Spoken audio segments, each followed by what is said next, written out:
The article entitled Oneness by Bicknell Young, which can be found in the book Collected Writings by Bicknell Young.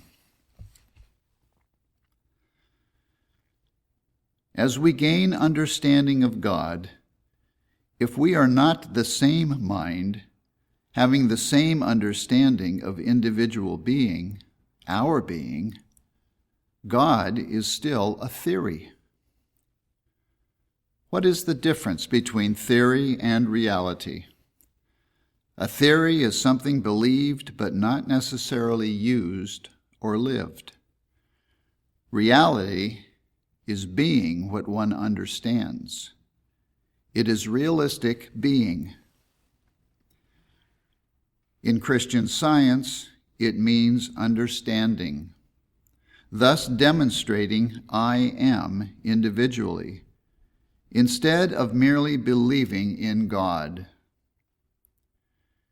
Mrs. Eddy says, if God were understood, instead of being merely believed, this understanding would establish health. Science and Health, page 203. Much may be accomplished for the cause of Christian Science and the world today by the individual who is knowing and being the one mind. Because he understands his being to be the individual appearing or manifesting of God, this individual works effectively, with power. He loses a sense of himself as having a mind separate from God. He feels sure of his work, and he speaks with authority, whether it is a belief of sin, disease, death, or warring nations he is handling. One does not feel that his work is futile if the suggestion should come, what can your thinking do among so many? He knows better than that, because he is gaining a new meaning of one with God is a majority. For he knows his consciousness is God. What cannot God do? Mrs. Eddy says, Miscellaneous Writings, page 189, the supposition that soul or mind is breathed into matter is a pantheistic doctrine that presents a false sense of existence, and the quickening Spirit takes it away, revealing in place thereof the power and perfection of a released sense of life in God and life as God. The Scriptures declare life to be the infinite I am, not a dweller in matter. She continues, for man to know life as it is, namely God, the eternal good, gives him not merely a sense of existence, but an accompanying consciousness of spiritual power that subordinates matter and destroys sin, disease, and death. And further, this Jesus demonstrated, insomuch that St. Matthew wrote, the people were astonished at his doctrine, for he taught them as one having authority, and not as the scribes. This spiritual power, healing sin and sickness, was not confined to the first century. It extends to all time, inhabits eternity, and demonstrates life without beginning or end. If we know this of ourselves, we know that we are good because God is the only good. We know we are intelligent because God is the only intelligence. We are harmonious because God is the only harmony. we are the very presence of these things. We no longer feel that our demonstration lies in an appeal to a power outside of ourselves to do this or that, but that we are the very presence of these things, even the presence of something that may seem to be lacking. A fog can be dispelled only by the clear shining of the sun. That is, it takes the presence of the sun to do so. No more can we disperse an error but by being the very presence or power called God. We easily accept the fact that an error in mathematics or discord in music can only be dissipated by the presence of the true, or concord. So in Christian Science practice, we must see clearly and more clearly that we are the presence of God. And in this presence there is no sin, disease, death, or inharmony of any kind. What else could Mrs. Eddy have meant in these words? Felt ye the power of the word? The world for centuries has been educating man to believe that his life is a life of existence, supply, health, separate from God. And so when he seemed to lack any of these things, he was told to go outside of himself to get them. And he has gone to climate, surgery, money, and position to find them. He is even taught to find God separate from himself, a good God, afar off.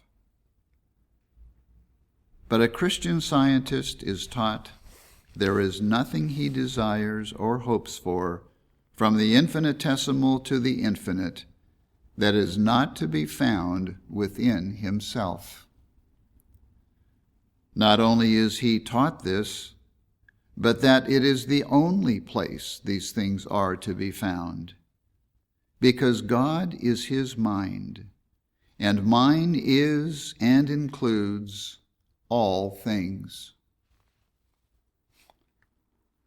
All of the wonderful statements of the oneness of being that we see in science and health in the Bible, and the ones that we ourselves unfold because of our deep conviction that principle and its idea is one, and this one is God, are of no avail if we allow ourselves at the same time to feel a sense of depression and insecurity. The oneness of being can be accomplished in but one way, and that is to be it and do it. Be the perfection of mind and body that is our oneness with God. We must never think of ourselves as human beings. We are only being human beings if we are thinking of God and his ideas objectively, or outside of ourselves. On the other hand, when we know ourselves to be divine and are being and doing these things subjectively, our own divinity appears, no matter what seems to be the occupation for the moment. We speak of divine consciousness. What does this mean? It could only mean the consciousness of the divine mind. Therefore, if this oneness with God is a reality, it can only be by our being and doing. This is the living God, omniscient, omnipotent, and omnipresent. Thus we have seen how Jesus accomplished his wonderful works. His life was a constant subjective experience. That is, conscious knowing of his oneness with God made his experience. Whether the need was to heal the sick, raise the dead, feed the 5,000, or produce the money for the taxes, subject to the divinity of his being. It was all within himself, true subjectivity. He did not think of something relative, objective, outside of himself, but he knew that his very being was God.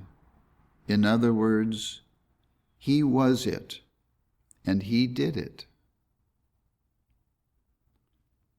When an error seemingly confronted him, he did not think it was something out there with which he needed to argue or something he had to change. He healed subjectively within himself, reducing it to nothingness at the door of his own thought. This understanding gives us dominion, for we find that all we have to do is to take care of our own wheat field in our own consciousness. Healing in a Christian Science treatment is not the result of a wand magically waved by God in our behalf, and a delayed healing is not the result of a devil shaking a stick at us. In Christian Science treatment, a healing is the effect of knowing that the oneness of God and man is the present fact, knowing or being it on the part of each one of us. A delayed healing is nothing but the failing to be or do this scientific knowing.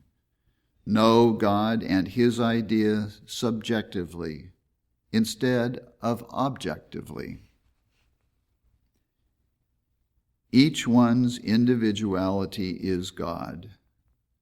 As Mrs. Eddy says, he sustains my individuality. Nay, more, he is my individuality and my life. Unity of Good, page 48.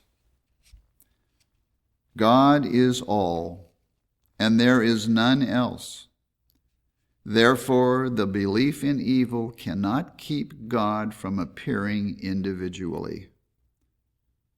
God is mind, and Mrs. Eddy tells us that he is individual mind.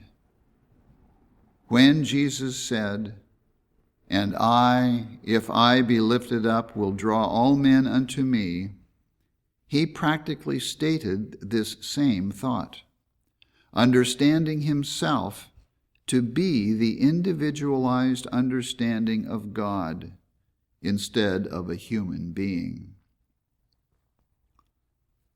If one understands himself to be the individual appearing of mind, the one I, or ego, goes to the Father, is found in mind, and so is lifted up. And also with him is lifted up every idea of which he is conscious. Or as Jesus said, "I will draw all men unto me."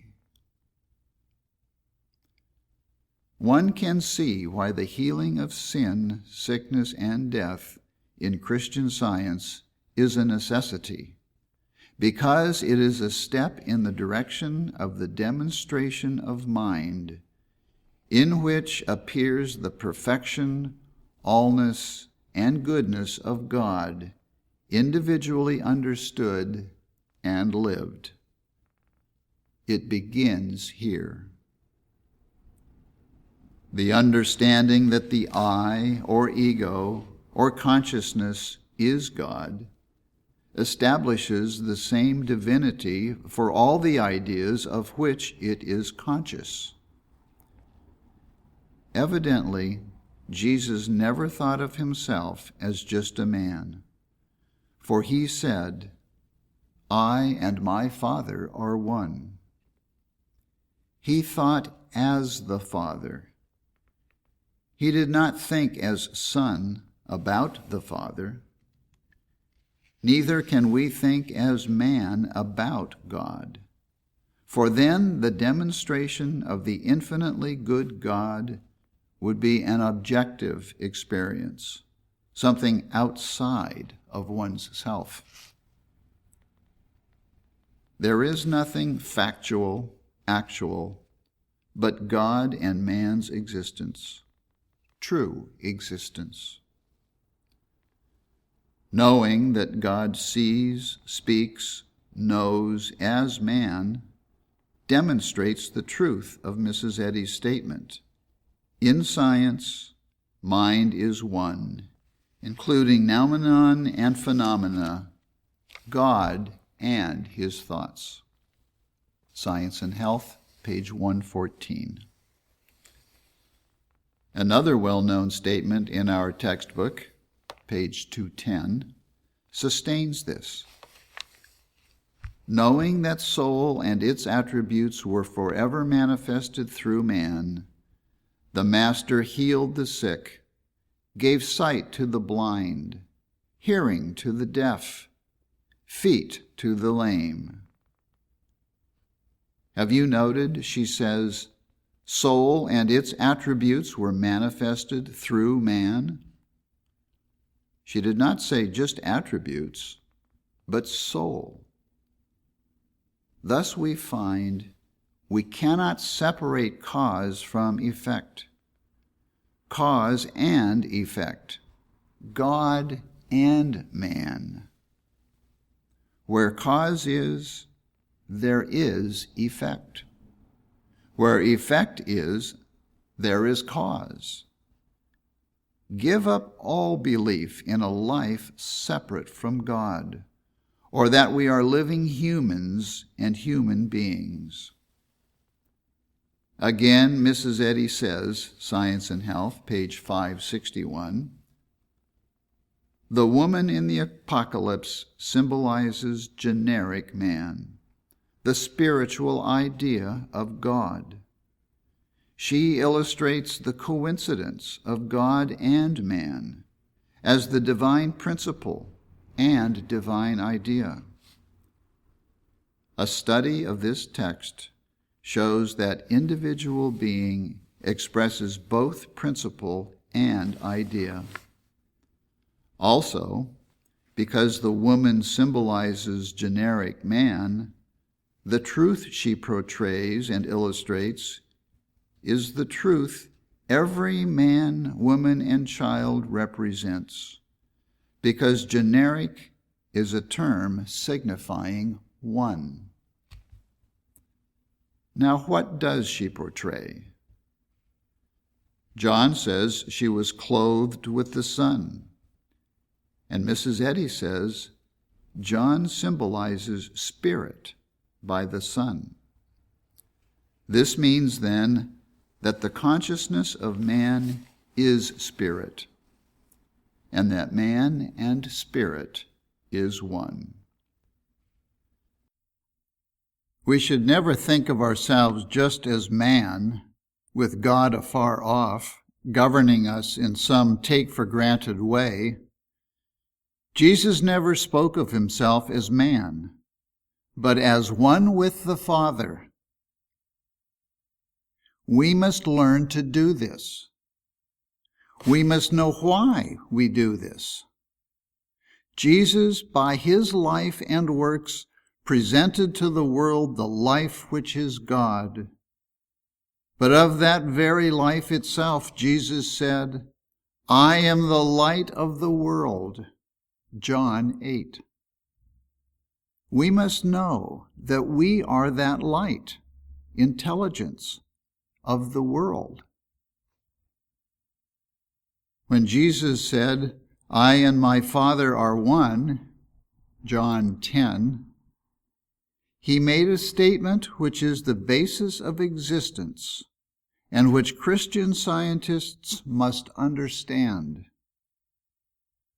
Was Jesus thinking of himself as a spiritual man when he said that? If so, then where was the Father with whom he said he was one? To say, well, I can't exactly answer that question, but I believe he was one with the Father, cannot demonstrate that fact for us. We must know what he means. We cannot go on forever just believing. After all, Christian Science is not just a religion, although it is generally regarded that way. It is also a science, as its title indicates, and that is where the knowing comes in. A science is something we must know. Therefore, we must know actually what Jesus meant when he said, "I and my Father are one." The reason this is possible for us is because God is mind, the only mind, therefore our mind. For this reason, there can be revealed to every one of us the science of such truths. The question is, where and how was he one with the Father? Because God is mind, the answer is, it is mind as mind, or consciousness, that man is. That God is our mind is how and where this oneness takes place. Jesus said to the Pharisees, "He that hath seen me hath seen the Father." John 14. He also said, "The Father that dwelleth in me, he doeth the works." At this point, we must see clearly that it is not man conscious of God. For if man were conscious of God, he would include God, a logic unthinkable. So we ask ourselves, then what? Why, of course, it is God. Mind conscious of its own ideas. This is why Jesus spoke with authority. It is why you and I speak with authority. The only meekness, the only humility, is acknowledging no power or mind but God. Then that oneness of being must be my being, and it must partake of the nature of God as well as of man. Thus we are reminded of the statement in Science and Health 333, Abraham, Jacob, Moses, and the prophets caught glorious glimpses of the Messiah, or Christ, which baptized these seers in the divine nature, the essence of love. Such statements illustrate the oneness of being, that each individual consciousness is the consciousness of God and man, principle and idea. This is true reflection. As I reflect upon God, and thereby know that God is, what his nature and character are, what his law and idea are, consciousness finds itself to be the unfoldment of principle and idea, or God and man. And it is God doing the unfolding. Again, in Science and Health, page 485, we find, emerge gently from matter into spirit. Note the capital S for spirit, and that the emergence is not to spiritual man, but to spirit. This understanding of the oneness of being, which Mrs. Eddy has revealed in the textbook, shows why and how this work is the key to the Scriptures. This knowledge of the science of oneness is a key which unlocks the inspired pages of the Bible and the textbook.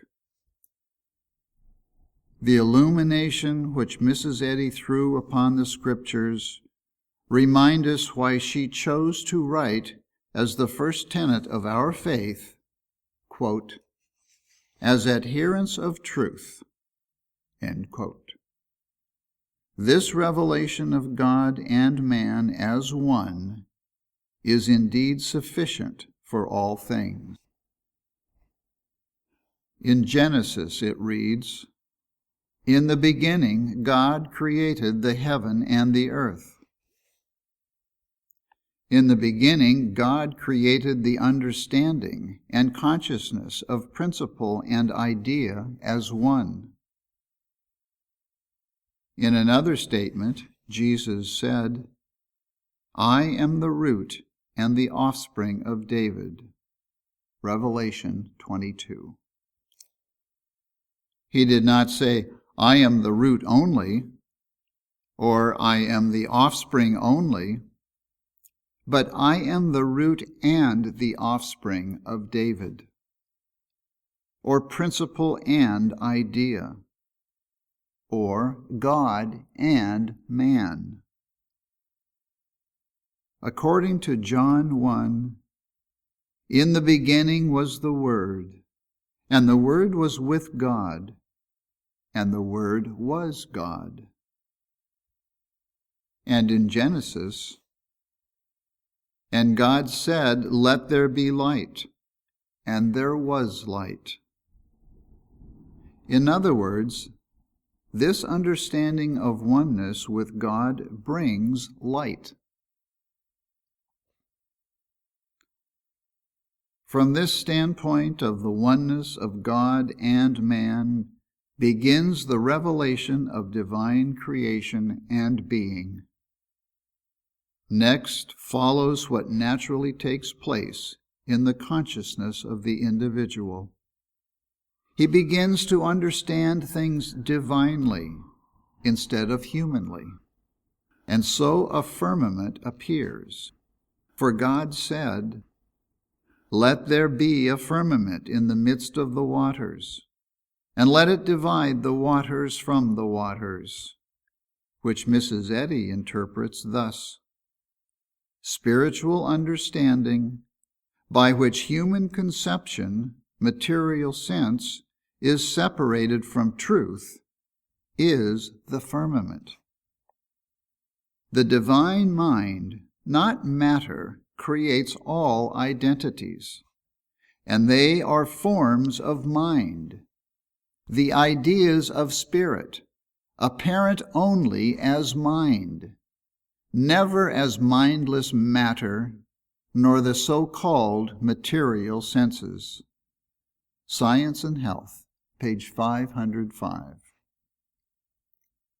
This firmament is the understanding that there is only one mind, and that there is no other intelligence, that all being is divine, which does away with the belief that we are human beings. Behold, now is the accepted time to live this one and only life, which is God. The Christian Science treatment is the constant realization, utilization, of God's power by the individual giving the treatment, because Christian Science treatment is the operation of the divine mind. It is absolutely necessary, therefore, for the individual to know what constitutes the divine. We know the divine mind because it is divine, is wholly good. So the first point is that the treatment by the divine mind must be good for all concerned. First, establish that divine mind gives the treatment. The divine mind has no personal aggrandizement, no lifting up of self above something or someone, because it includes within itself all good. Mind knows the perfection of its own ideas, and to mind there is nothing but perfection. The divine mind has no false ambitions, no selfish aims, but is and maintains the universal harmony for all its ideas.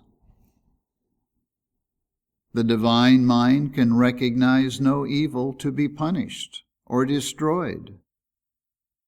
The sunshine knows no fog. In like manner, God good knows no evil. The divine mind destroys the belief in evil by being utterly unconscious of it, not by knowing it and then making it a reality. As a belief in evil is to be destroyed, the mind that is the treatment destroys the belief by maintaining man and the universe in an eternal law of harmony. Where is this mind? Are we talking about this mind, or is this mind being us? Are we being the one and only mind Mrs. Eddy tells us to? For she says, in Science and Health, page 216, "Give up your material belief of mind in matter, and have but one mind, even God. For this mind forms its own likeness." This is our mind and our standpoint. I am discussing these things with you because I sometimes have the question put to me, when and how may I know that this mind is doing the treating? Well, we say, is there good and evil? The good to be blessed and evil to be punished? Is there matter and spirit? Are there persons, places, and things? All is mind, knowing its own ideas. Mrs. Eddy uses two terms which help us to see more clearly what an actual Christian Science treatment is. They are divine science and Christian Science. Of course, they mean one and the same thing essentially. Divine science means the understanding of the divinity of God, man, and the universe. Wholly good, spiritually mental, perfect, eternal, infinite, without blemish of any kind, the conscious individual being of this state of perfection. Christian Science is the application of this understanding of being. It heals what seems to be a life separate from God, mind, which involves the belief of evil. Let us ask ourselves, what is a Christian Science treatment? Mrs. Eddy was asked to define a Christian Science treatment. The acknowledgement of present perfection was her answer. That which acknowledges perfection could only be in mind, because mind knows the perfection of its own being. The Christian Science treatment is mind in full operation and power. Anything less than that is talking about God and His creation. The Christian Science treatment is the conscious operation of mind, the mind and power that is God, on the part of the practitioner. Otherwise, from whence does one have the authority to say to the proud wave, "Thus far and no farther"? Certainly not from man, for there is no such thing as man intelligence. Intelligence is a quality of divine mind. It is the primal and eternal quality of infinite mind, of the triune principle, life, truth, and love, named God. Science and Health, page 469. Jesus never thought of speaking of himself as man, even spiritual man. He spoke and thought as the Father, for he understood the oneness of being. He said, "I and my Father are one." Looking out from the perfection of God or principle and idea is the Christian Science treatment. Attempting to demonstrate from the outlook of man to God does not constitute an actual Christian Science treatment. When Jesus said, "The kingdom of God is within you," he gave the basis for the Christian Science treatment. So did Paul when he said, "For it is God which worketh in you, both to will and to do of his good pleasure." And Mrs. Eddy said, in Science and Health, page 465, "Principle and its idea is one, and this one is God, omnipotent, omniscient, and omnipresent being, and his reflection is man and the universe." When once we begin to unfold this oneness of being, we see it everywhere in our books. The Christ-like understanding of scientific being and divine healing includes a perfect principle and idea, perfect God and perfect man as the basis of thought and demonstration. Science and Health, page 259. Please note that Mrs. Eddy says, as the basis of thought and demonstration. Then the basis of the work you do must be the understanding you have of your oneness with principle, your oneness with God, this one divine being. A good way to establish your oneness with God, your oneness with being in daily life, is to say often to yourself, "What would God do about this?" Mrs. Eddy says, Science and Health, page 370, "To be immortal, we must forsake the mortal sense of things, turn from the lie of false belief to truth, and gather the facts of being from the divine mind. We must remember we are not human beings. The individual mentality is not man, but God, because God is the mind of man. The belief that we are mortals or human beings is not Christian Science treatment. What authority over sin, sickness, disease, and death would a human being have? None. What authority would what we call spiritual man have if he believed his thinking was separate from God? None. As we know what this mind knows, what is taking place? We find mind taking place. We find mind in full operation. We find that mind being ourselves. We find the oneness of being taking place, principle and its idea operating as one, not two. And here is the great point of departure.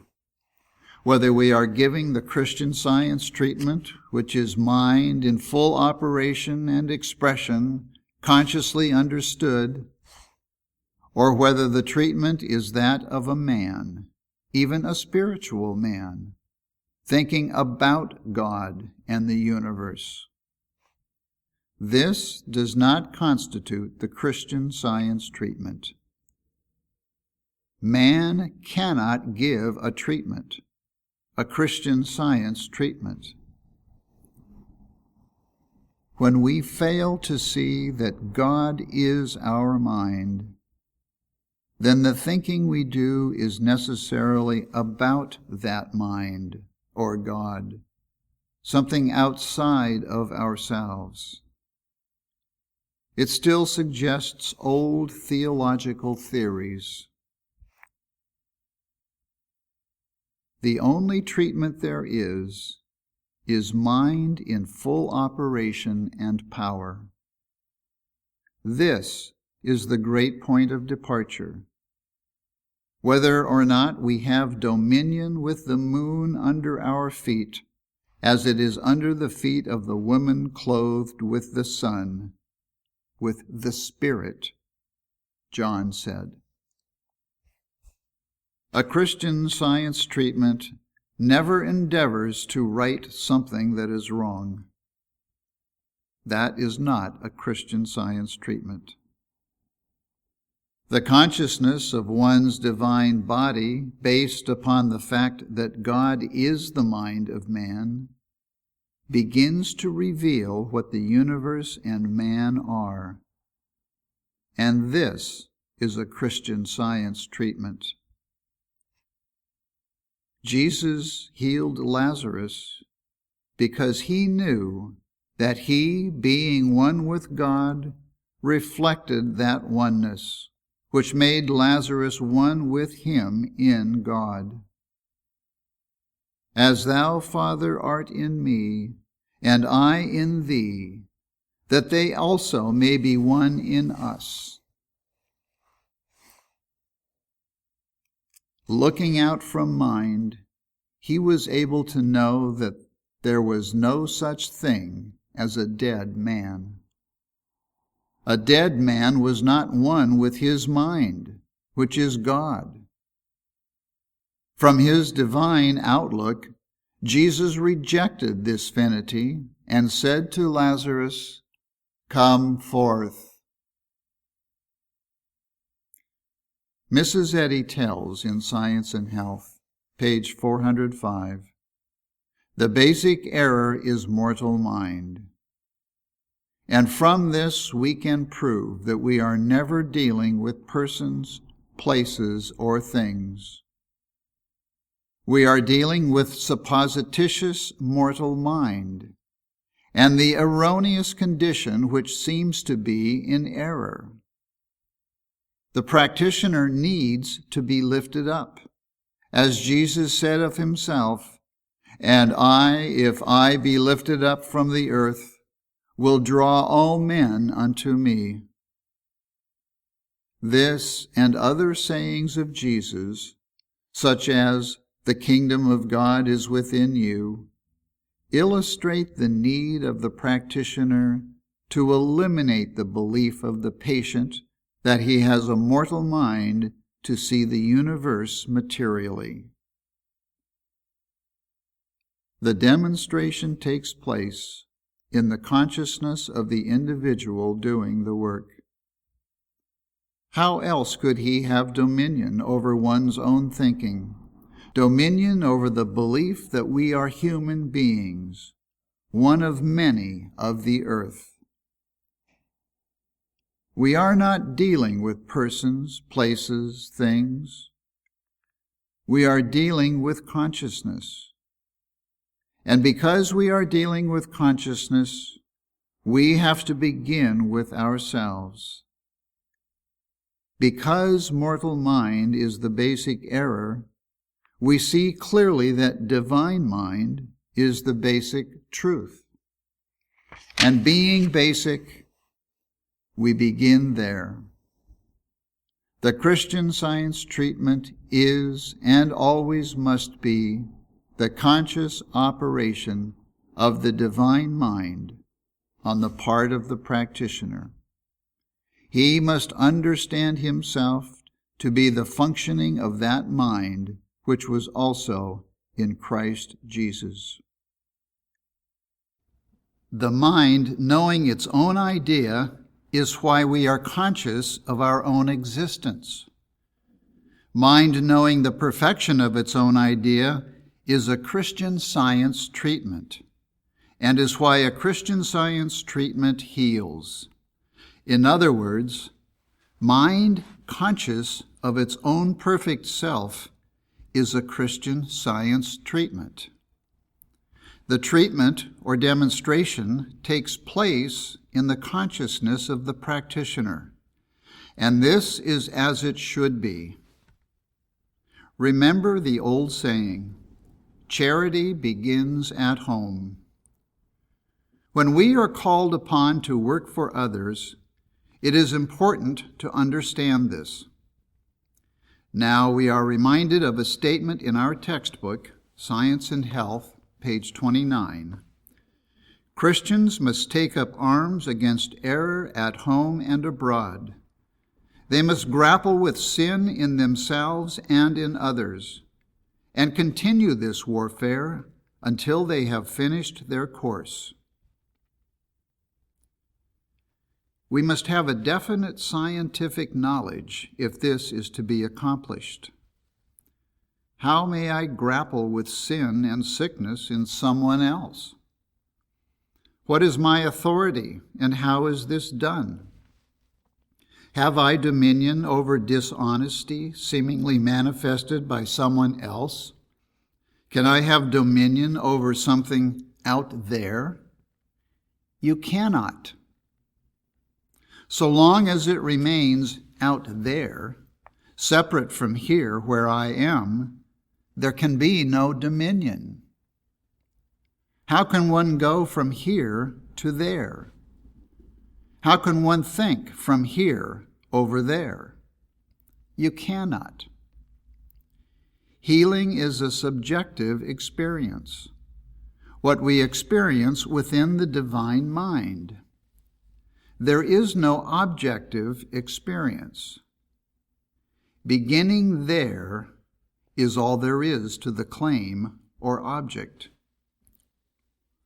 Thus we realize that we must reduce the claim of dishonesty, which seems to be over there in the thought of someone, to a false belief appearing at the door of our own thought, that we think there is someone to be dishonest. Through this, we have absolute authority. We can refuse to give it reality in our own consciousness. One can know because to know is a quality of God.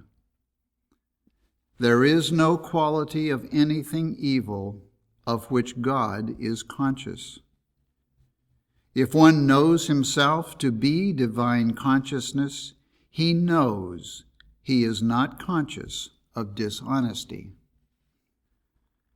Mrs. Eddy says, Science and Health, page 20, Jesus bore our infirmities. He knew the error of mortal belief, and with his stripes, the rejection of error, we are healed. This is true of us also. By our stripes we are healed. By our rejecting of error, claiming to be there. By not imputing their errors to be there, but by taking the error as our own belief. As we destroy it at the door of our own thought, we are enabled to have dominion. We are not handling the patient's thought. We are handling mortal mind, all evil's suggestive beliefs. Persons are not suffering from actual belief. The whole proposition is belief in evil. From there to believing that man is sick, sinning, or dying. In Miscellaneous Writings, page 332, "Where art thou?" Mrs. Eddy says, "A sense of evil is supposed to have spoken, been listened to, and afterwards to have formed an evil sense that blinded the eyes of reason, masked with deformity the glories of revelation, and shamed the face of mortals." What was this sense? Error versus truth.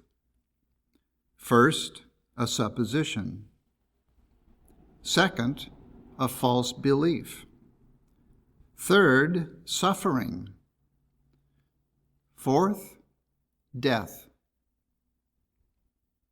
Let us illustrate. Someday a suggestion appears at the door of thought and says, "You have a headache." This is a suggestion. If you do not detect it there, you may say, "I have a headache." And then it becomes a belief. And if you do not detect it there, you suffer from it. If you detect it at the beginning and say, "I do not have a headache," it stops at the supposition and never goes through the other three beliefs. Here is the corrected belief and scientific knowledge which comes from knowing there is only one mind, not minds many. Not my mind and your mind, but one mind. Thus, man has the authority and power to destroy the beliefs of evil in himself and others because he knows God is his mind, and because he realizes there is nothing out there being healed. Mind is not conscious of any evil, therefore could not make evil. A lady calling upon Mrs. Eddy complained because her husband, who had a lovely healing, still smoked. Mrs. Eddy said, "My dear, haven't you been healed of smoking?" If, as Mrs. Eddy says in Pulpit and Press, page 4, ours is an individual kingdom, we look out from God, and a kingdom begins to be a kingdom of God right in the midst of what seems to be what isn't a kingdom of God. Mrs. Eddy raised up the Christian Science movement. There was one Christian scientist in the world at that time. Looking out from God, she was able to see that God saw his own kingdom. You can do that, and I can do that, because that really is the perfection of individual being appearing. And what of one who goes for treatment in Christian Science? What should his attitude be? We students who come for the first time come by faith. But let the student seeking treatment do so scientifically. That is, when going to a practitioner, to know that God is the mind of man. Let him expect the science of that mind to operate on his behalf. Let him not think of the practitioner as a good human being who knows something about God and man, but let him think of the experience as a divine event, which is an actual fact, because God is the law. Let us be scientific in all we do.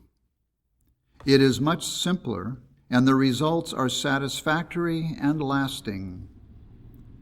The real and only practice is the practice of divine mind realizing the perfection of its own idea, man and the universe. This enables us to see what Jesus meant when he asked his disciples, "Whom do men say that I, the Son of Man, am?" He wanted to be understood, not only for his own sake, but for the sake of others. Peter's answer to that question brought out what he wanted to know. "Thou art the Christ, the Son of the living God."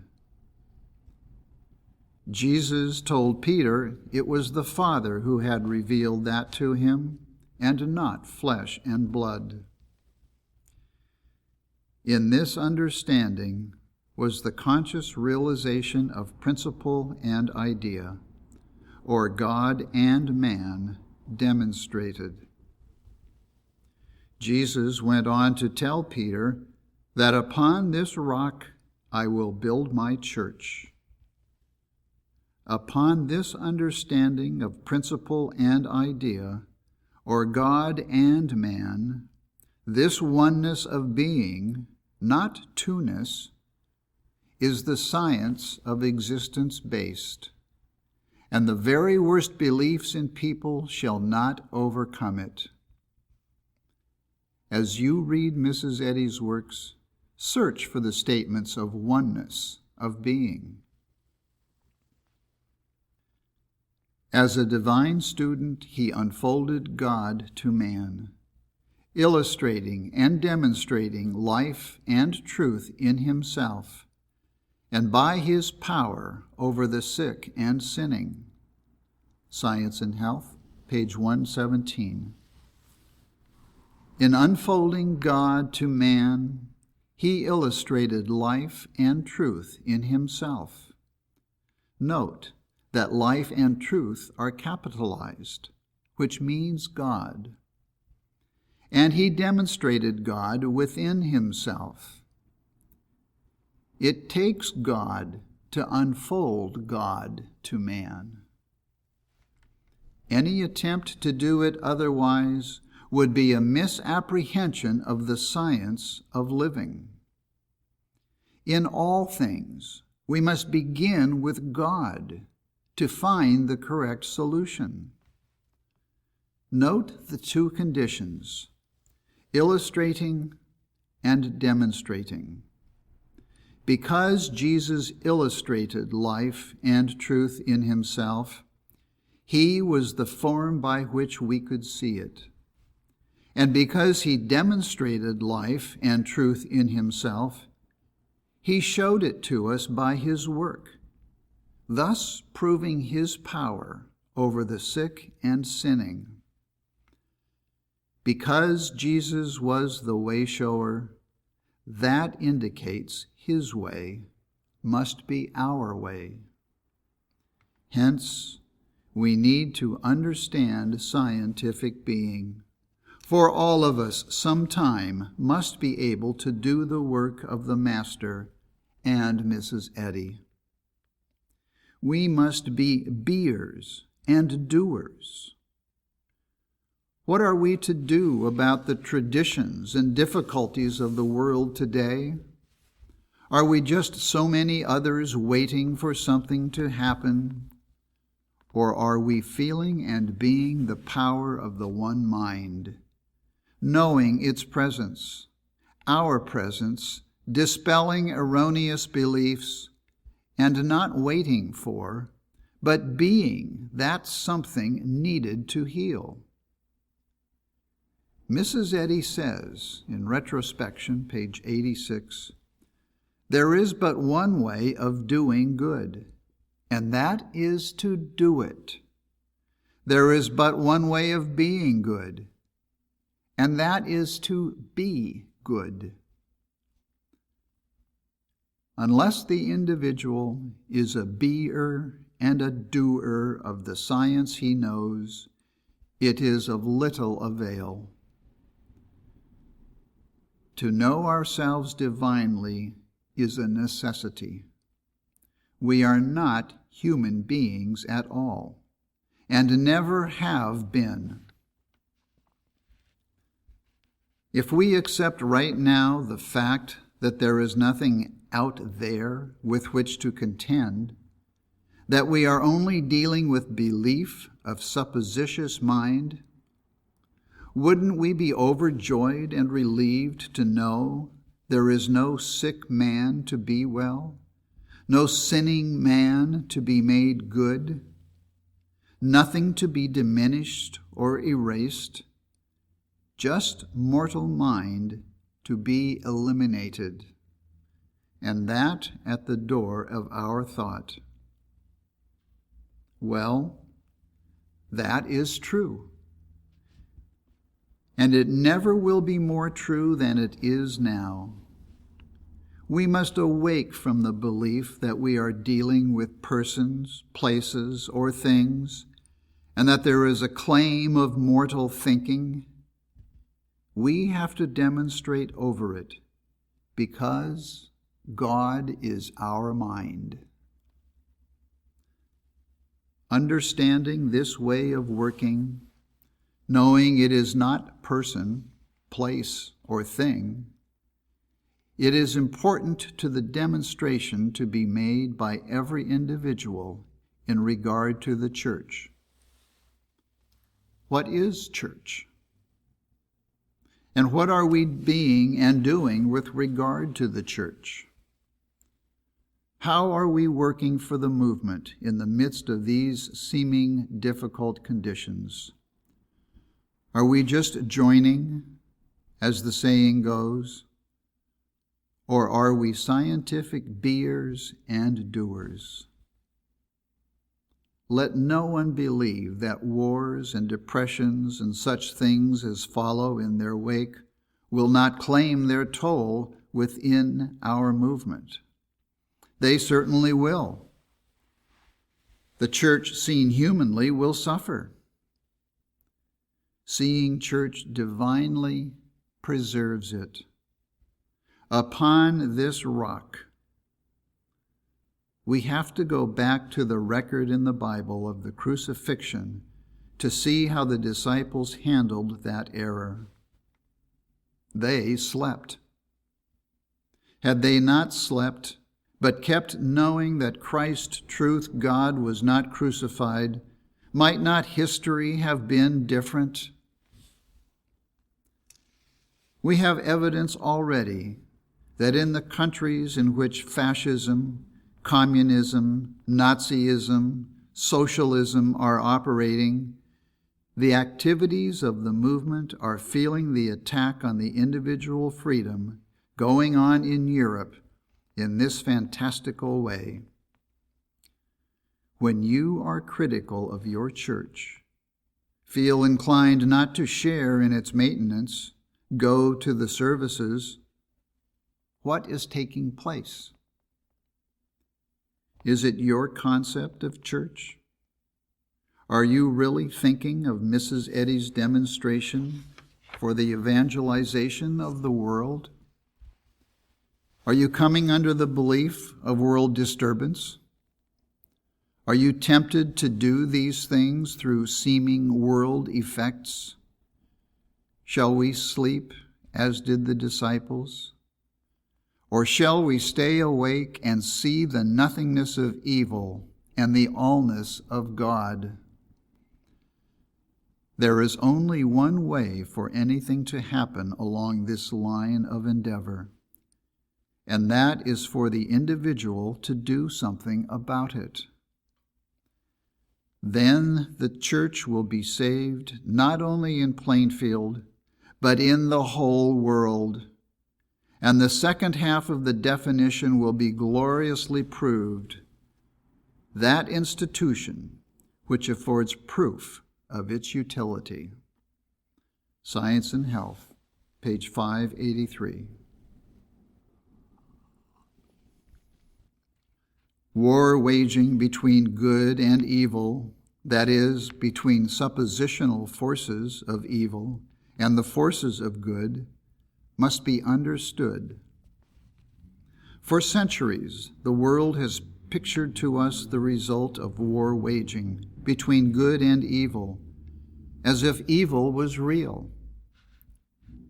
As a result, eventually one side claims itself victorious, and the other realizes itself defeated, with all the resentment and injustices that go with it, until eventually it springs up again. It is not possible to shoot, kill, or blow up aggression, greed, dishonesty, human will.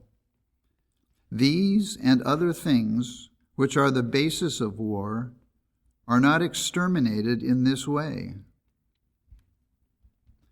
No one believes that anymore. The way these beliefs can be exterminated is by scientific consciousness that principle and its idea is one, and this one is God. Science and Health, page 465.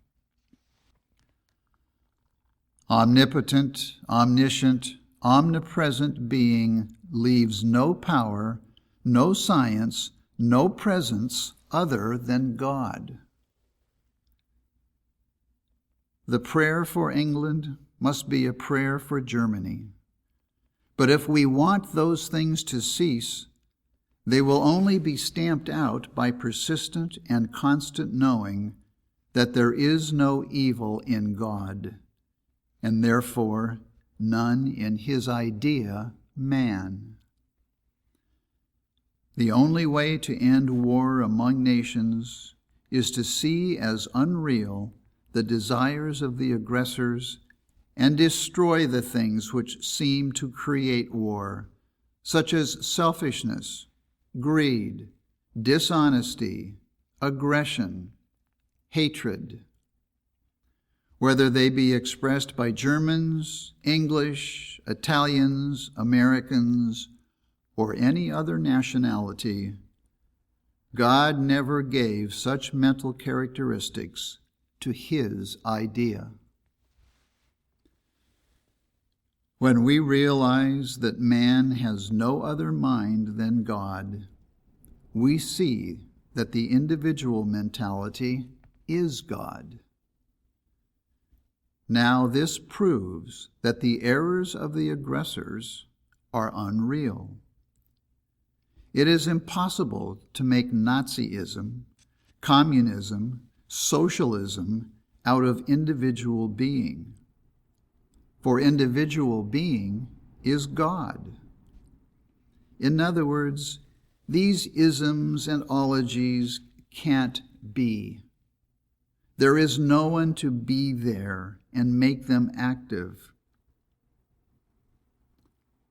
The wisdom of Mrs. Eddy in insisting that physical healing be the proof of God and man is more and more apparent to the understanding of Christian scientists.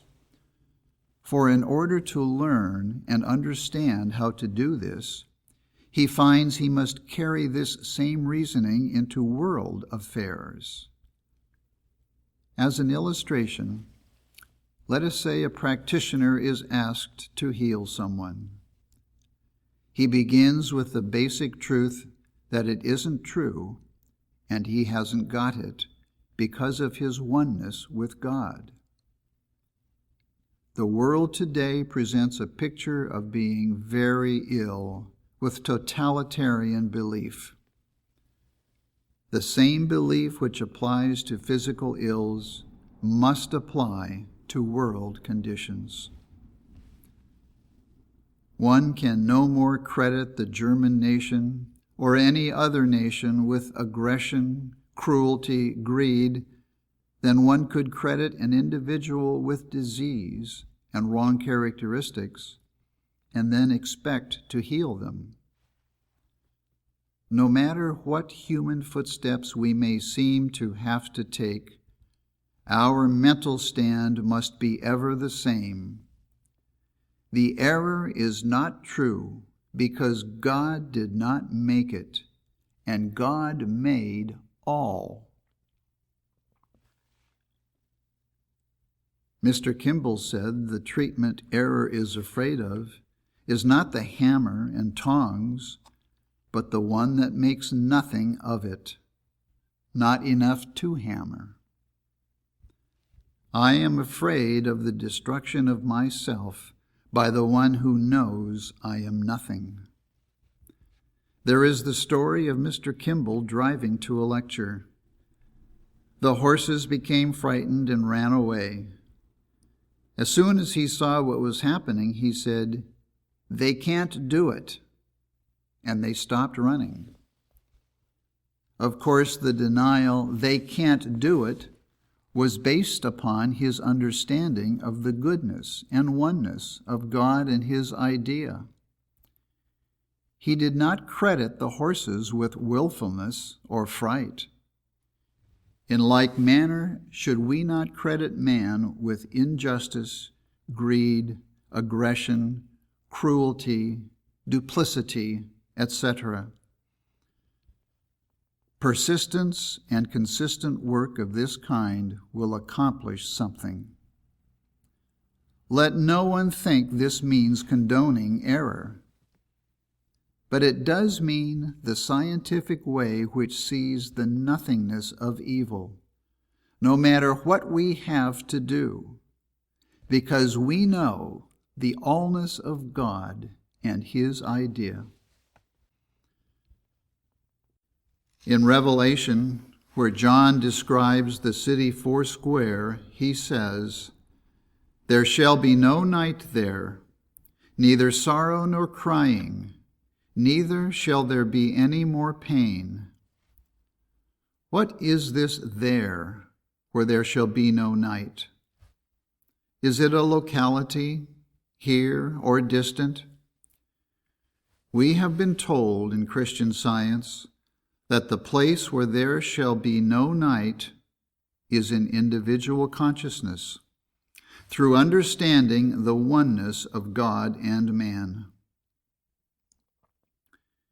Here is that individual consciousness where is no evil, war, or darkness, none in God, nor in the idea which expresses him.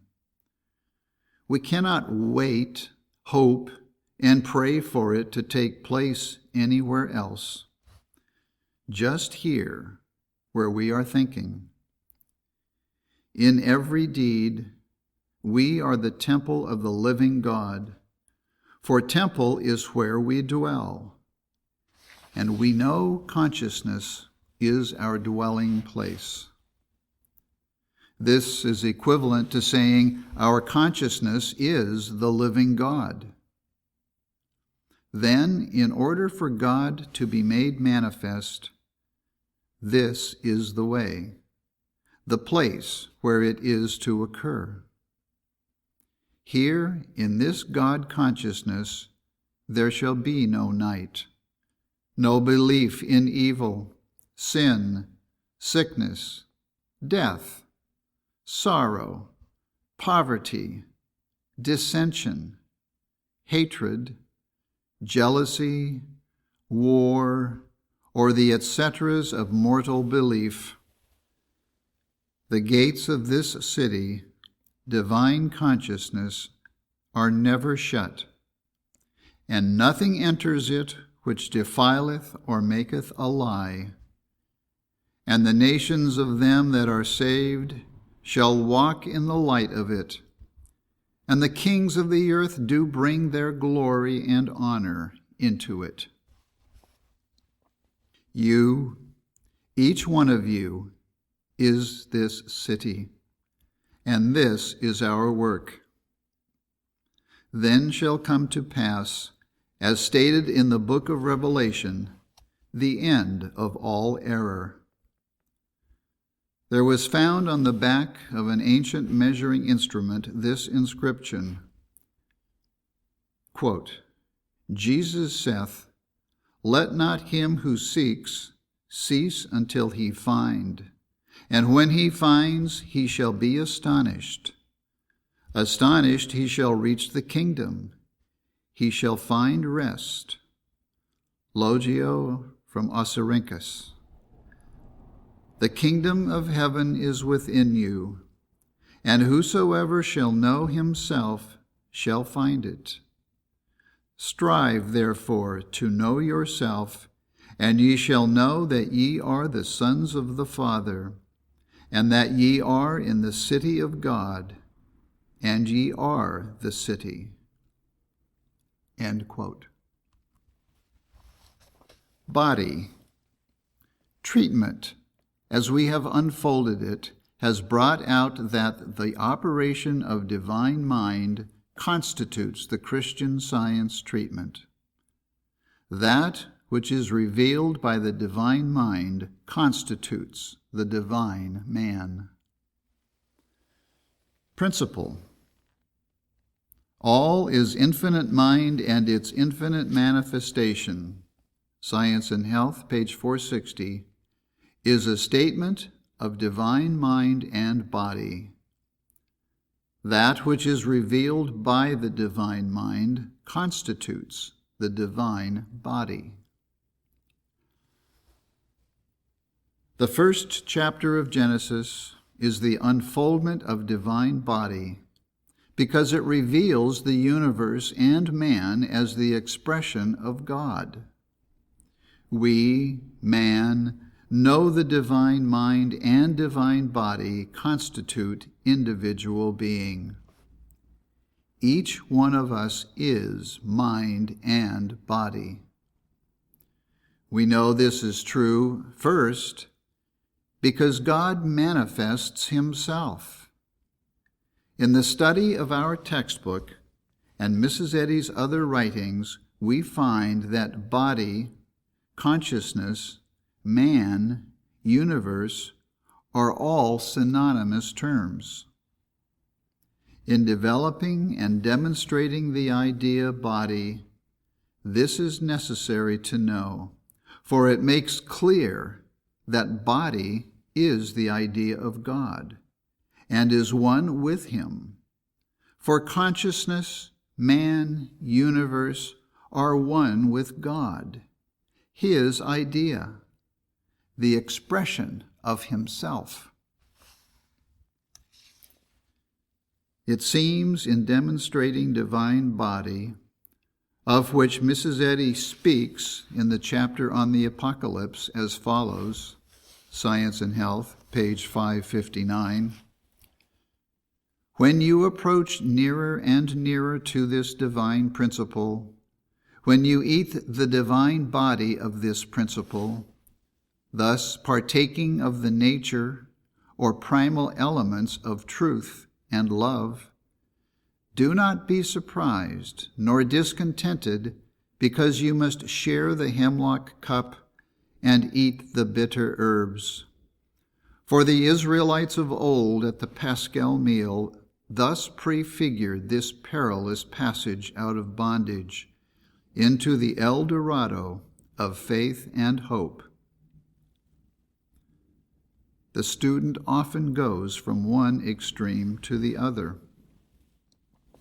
First, he may believe he has a material body which he must deny, and yet at the same time accept the fact of divine body as something invisible, spiritual, abstract.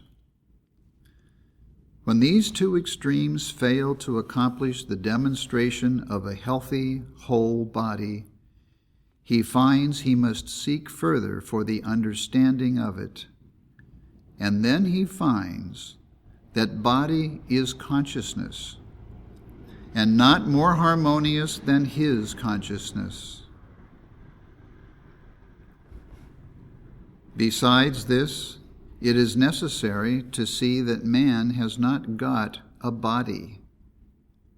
He is the body of God. The difficulty of demonstration of divine body seems to be what to do with what seems to be the finite sense of body. And yet, there is the record Jesus left us. After the crucifixion, he ate, saw, talked, and walked with his disciples, with the same body that seemed to have been crucified on Calvary. If that was the same body, the crucifixion would have destroyed it. But there it was, functioning as before. What are we to understand about this? It shows conclusively that body is entirely mental, and the more divinely mental we understand ourselves to be, the more harmonious and indestructible is the body. It proves that at no time do we lose anything, but gain the true sense of that which we already are by knowing better the divinity of our own being. What we call our body is not confined to just what seems to identify us, but is actually comprised of everything of which we are conscious. This is the infinite body of God. The world, and all that constitutes the world, is the body. Hence the need to see things as they are, the ideas of God. This is generic man, not something outside of ourselves, but the capacity within each one of us to understand the universality of being. When we speak of generic man, we do not mean many men, for oneness of being applies to generic man as well as individual man. The more we understand generic man, that is, the more we understand the universality of being, the more generic man appears. God being one, his idea is one. That is, there is divine man, one body, one flower, etc. Here, I think the word universality is helpful. It means to turn into one. This is all things seen as expressing one. This keeps your understanding of generic man from seeming plural.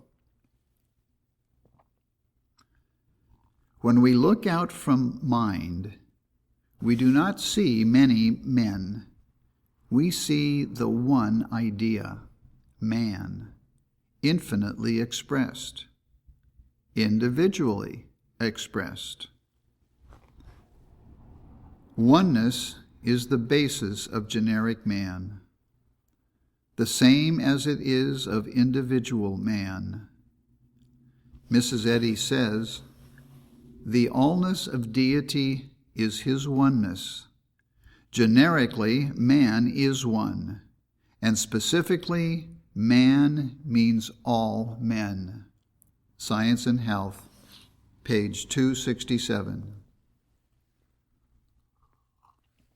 Here is a statement from our textbook, page 502, in which Mrs. Eddy interprets Genesis 1. This word beginning is employed to signify the only, that is, the eternal verity and unity of God and man, including the universe. Webster gives this definition of the word only as one, and O and ly from the word meaning body. So, as Mrs. Eddy says, the unity of God and man. God expressed is man, and man is therefore the body of God. Man has not got a body, he is body. Our understanding of the oneness of being will never allow us to think of ourselves just as a body animated by God afar off. But this oneness of being teaches us that we are expressions both of principle and idea, or God and man. Understanding that God is our mind begins to bring into view the divine body, because it takes God or mind to know body. Man could not reveal it. Intelligence is not a quality of man. It is a quality of divine mind. As Mrs. Eddy says, Science and Health, page 469, it is the primal and eternal quality of infinite mind, of the triune principle, life, truth, and love, named God. In the demonstration of divine body is the exemption from all evil, because it takes divine mind to accomplish it, and thus we have perfect cause and perfect effect. A student called upon a great philosopher of olden times to question him concerning what he was. He took the young man to the window and told him to look out, saying, "That is you."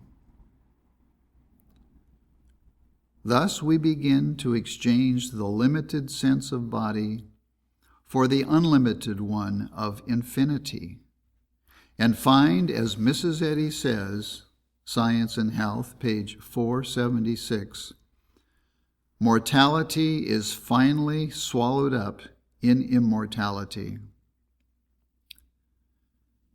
This understanding of body perfects the functions of the body, both in substance and capacity.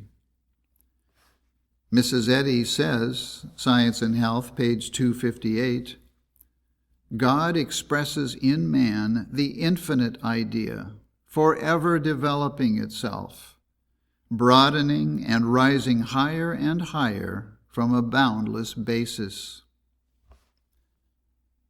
But God does the expressing, not man. Because it is in this way only that the correct body, idea of body, is gained. It must be this way, for this is the way of immortality. The words expression, manifestation, and reflection are words meaning body, and are synonymous because they bring out the ideas of God. Reflection is one word often misunderstood. Mrs. Eddy says, Science and Health, page 301, few persons comprehend what Christian Science means by the word reflection. A good expression of this word is to say, the reflection of God is the consciousness that God is all.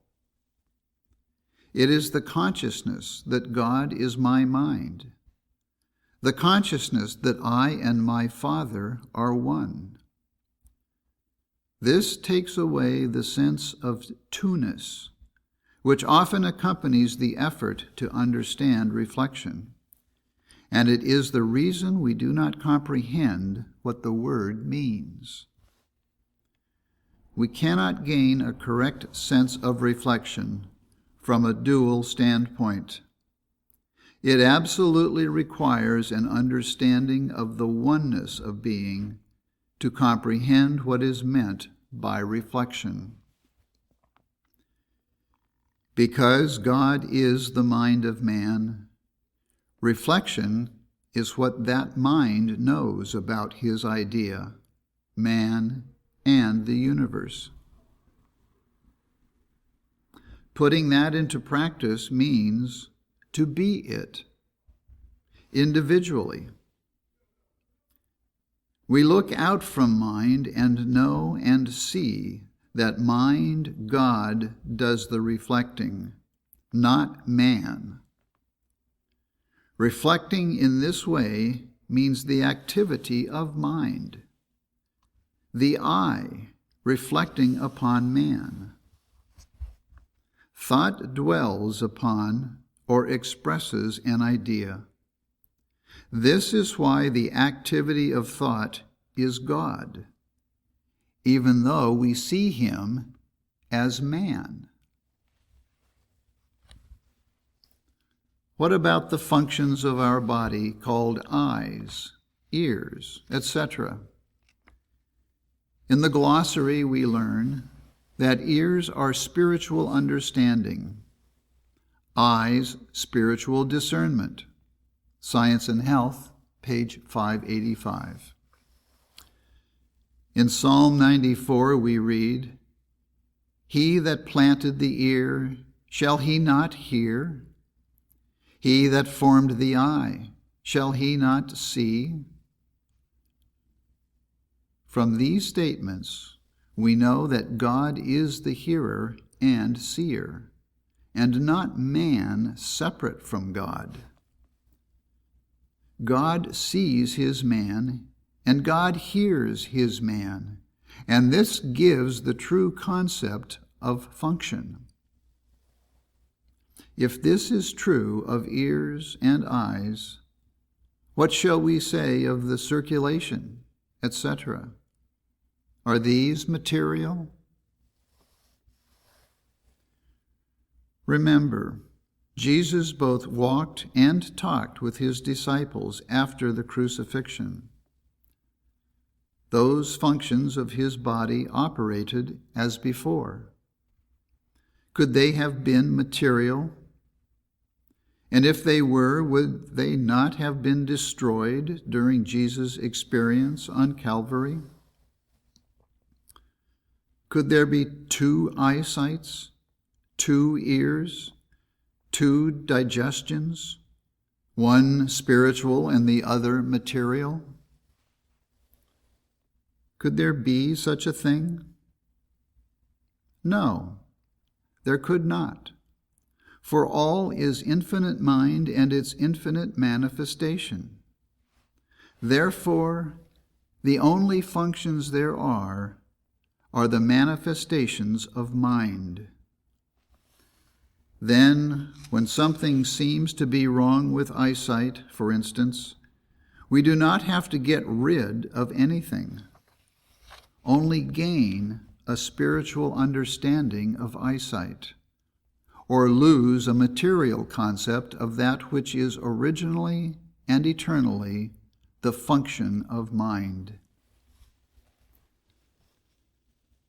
We say that the true body appears only as we understand mind or God as its source. Reasoning thus, we gain a correct understanding of what reflection is. The consciousness that God does the reflecting. A statement in Science and Health verifies this, page 223. Sooner or later, we shall learn that the fetters of man's finite capacity are forged by the illusion that he lives in body instead of in soul, in matter instead of spirit. What a great and inspiring work is ours. No matter what it is or where we are, there is always the opportunity and necessity of revealing the form divinely fair, as one of our hymns says. What of your universe? What constitutes your home, your church, your business? Are these things outside of your consciousness, outside of your individual environment of good? These, too, are to be understood and demonstrated as body, as they are part of body or consciousness. We do not have to put up with just any kind of church, any kind of home, or any kind of business, thinking they are something outside of yourselves over which we have no control, for that is not scientific. We have only to turn back the record left us by Jesus to see that while he seemingly lived in a hard and troubled age, still his universe expressed God. Because his mind was God, he knew wherever he went the forms of perfection appeared. He knew the science of existence, that he and the Father were one. The record that Mrs. Eddy left us is like that too, but her record goes farther. Both Jesus and Mrs. Eddy recorded for us the embodiment of their own understanding of their oneness with God. Jesus in the healing of sin, disease, and death. Mrs. Eddy, also healing body, gave us the form of the Christian Science movement. What are we bringing out individually of the form divinely fair? What of our body, universe, church, home, business? Each one is responsible for the appearing of his own existence, the oneness of principle and idea.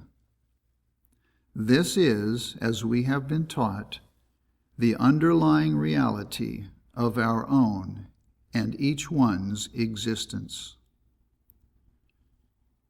Principle and idea is one, and his reflection is man and the universe. Man and the universe, then, is the embodiment of principle and idea. This is comparable to saying that mind and thought comprise the whole of being, expressed as man and the universe. All this relates to body, in fact, is body, the appearing of the embodiment of God's idea based on the knowing that God is your mind. Science teaches us that there is only one mind, spirit, soul, principle, life, truth, love, or God. And therefore this supreme being, interpreted by these 7 synonyms, is the being of man.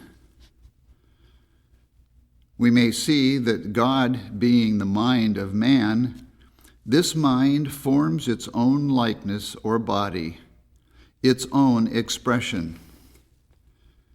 Give up your material belief of mind in matter, and have but one mind, even God. For this mind forms its own likeness. Science and Health, page 216. I suppose that most of us have read this statement and accepted it as seeming to go outside of ourselves. But the time comes when every individual must experience this as his own divine being.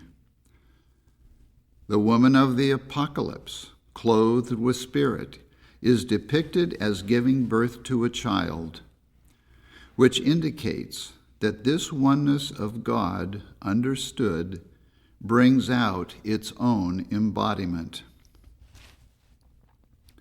This symbolism must be understood, else it becomes just a story in the Bible. Just as Jesus iterated and reiterated his oneness with the Father, thus giving him the power to go out and do his great healing work, so the right interpretation of woman clothed with the Spirit has given us the same power.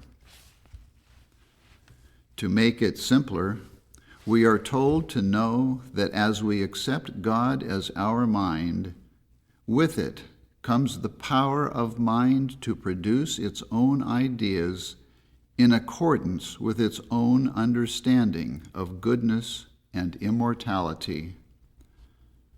More and more must the form divinely fair appear. All Mrs. Eddy's books have on the cover the cross, crown, and circle. We know she did all these things with deep thought. This circle represents the city foursquare, the sacred city described in Revelation as one that lieth foursquare. In this way, the square is as perfect as the circle, the perfect individual. Our book clears this point by showing us that the city foursquare is a symbol of divine consciousness and is expressed by this seal on our books. The demonstration of this divine consciousness casts out demons and brings out the divine body, or embodiment of God. This is the new heaven and earth of which John speaks. Working with this understanding in individual experience, as each individual understands his consciousness to be God, he casts out demons, which is the cross. And by this understanding does the divine embodiment of God's idea appear in new and radiant form, divinely spiritual. And this is the crown. Every minute of every day, it is possible to see the embodiment of God appearing. On page 51 of Science and Health, Mrs. Eddy says, Jesus could have withdrawn himself from his enemies. He had power to lay down a human sense of life. That is, he allowed men to attempt the destruction of the mortal body, which is equivalent to saying it could not be destroyed. He proved that they could not destroy his body. He showed it to them after his crucifixion on Calvary, functioning as before. The only body there is expresses the only soul there is. Therefore, it must be as indestructible as God is, as perfect and completely good. Mrs. Eddy says, Science and Health, page 400, eradicate the image of disease from the perturbed thought before it has taken tangible shape in conscious thought, alias the body, and you prevent the development of disease. Conscious thought being the body is that of which we are conscious. In order to have a healthy, harmonious body, we must understand our infinite body in a scientific way. To be conscious of war as actual is unhealthy. To believe we have enemies is unhealthy. Injustice is unhealthy, and it is not to be tolerated because such things mean an unhealthy body. We are not dealing with persons, places, or things, and it is necessary to rid ourselves of this belief. Atonement. While the atonement has to do with man's relation to God, yet we can see by the division of the word, Mrs. Eddy meant us to understand this relationship of God and man to be not two, but one-ment. This is the underlying teaching of Christian Science, and is shown by the following fact. The first chapter of Science and Health is prayer. Prayer is the subject that appeals to all persons. Mrs. Eddy showed wisdom in introducing her science through this inexhaustible avenue. The second chapter is Atonement and Eucharist, and in the first 6 lines she gives us a statement of science in her book. Science and Health, page 18. Atonement is the exemplification of man's unity with God, whereby man reflects divine truth, life, and love. Jesus of Nazareth taught and demonstrated man's oneness with the Father, and for this we owe him endless homage. His mission was both individual and collective. The atonement is an exact science. Therefore, to be understood, it must be demonstrated, and that means individually. It becomes clearer and clearer to every student that he must progressively gain a better understanding of what atonement is, and individually prove it. The atonement teaches us the science of our oneness with God, and because it is science, we must demonstrate it in our daily lives by overcoming sin, sickness, and death, and over all suggestions which would claim an existence apart from God. Jesus did not say, "My Father and I are two," but one. In speaking of this oneness with God, Jesus could not have meant two-ness. Otherwise he would have said, "I and my Father are two." He was impressing thought with the fact that there was only one being, not two. God being, and man being. God manifested is what man means, his oneness with God. This verified in Science and Health, page 114. In science, mind is one, including noumenon and phenomenon, God and his thoughts. God is within and without all things. Mrs. Eddy used to put the following in the front of Science and Health. I itself, I, the inside and outside, the what and the why, the when and the where, the low and the high. All I itself, I. The I itself expresses the idea of oneness.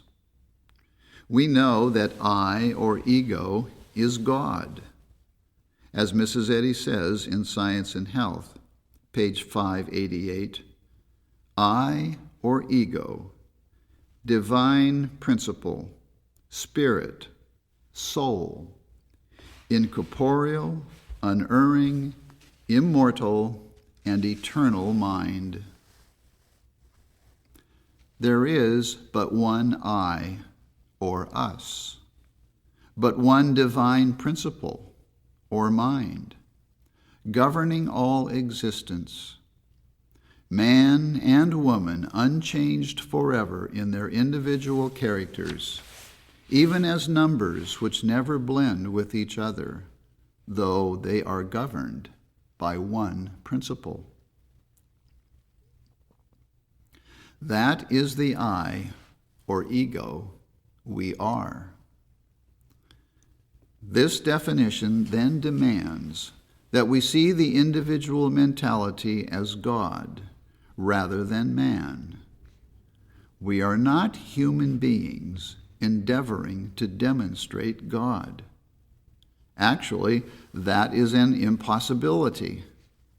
God alone can know himself, understand himself, touch himself.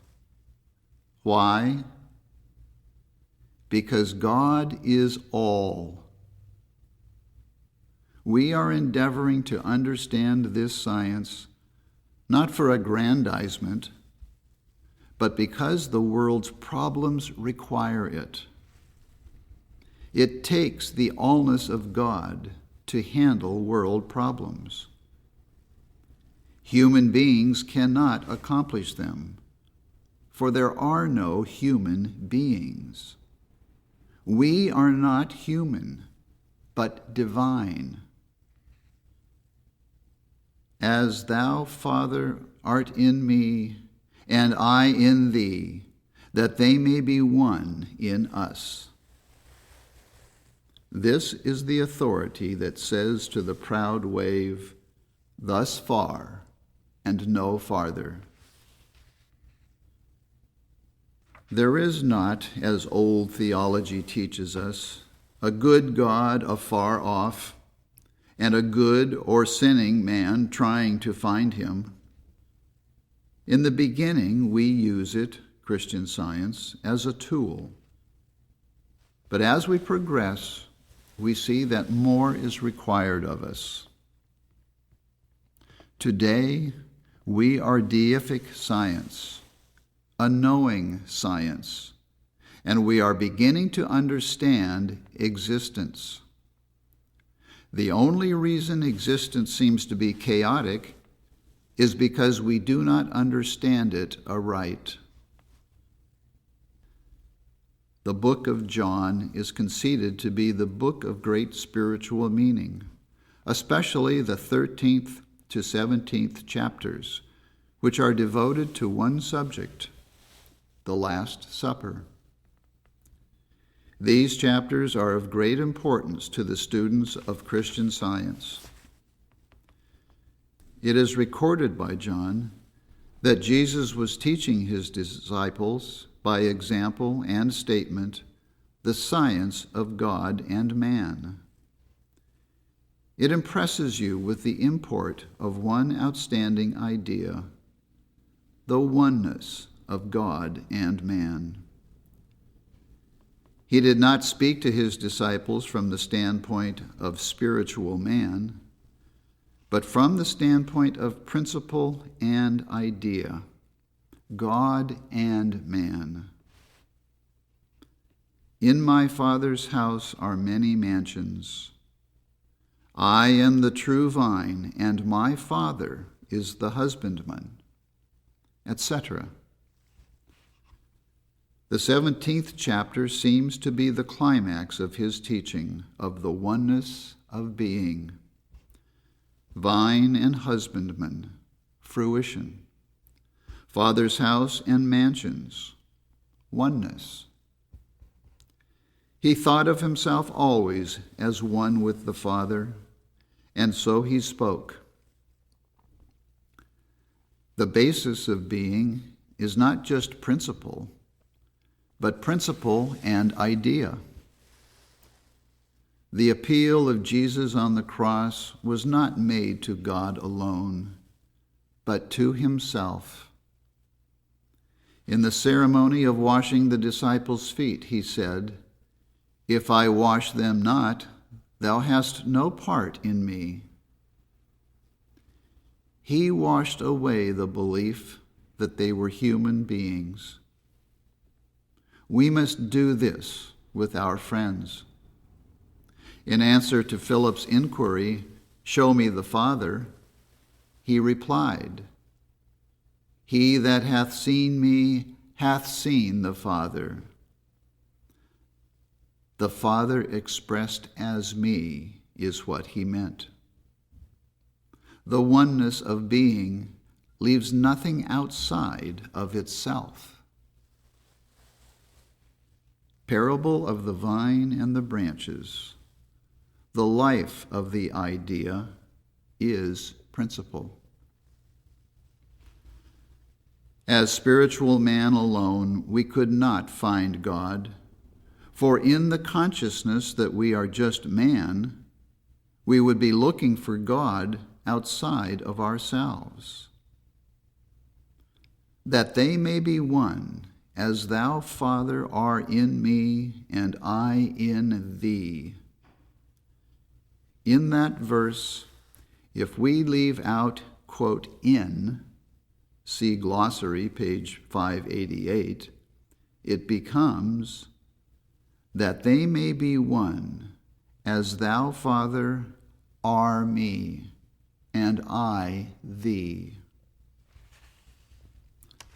My family, church, friends, business must be one in me and harmonious, because I know that I am one with God. And that understanding will lead the world to believe that thou hast sent me.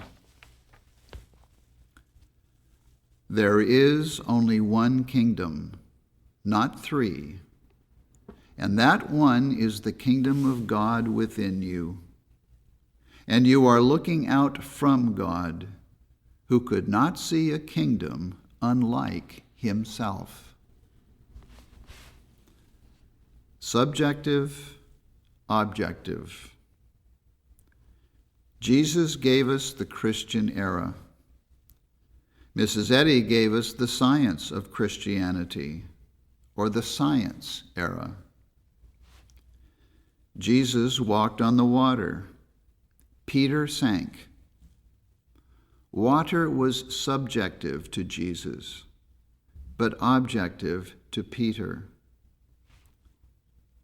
Lazarus dying was objective to his sisters, but subjective to Jesus, who saw only life.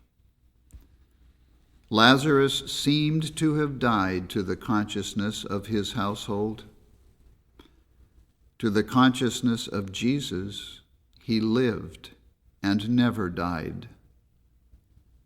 That which is objective to mortal mind is really also subjective to mortal mind, because it must appear first in mortal thought before it is manifested outside of that thought.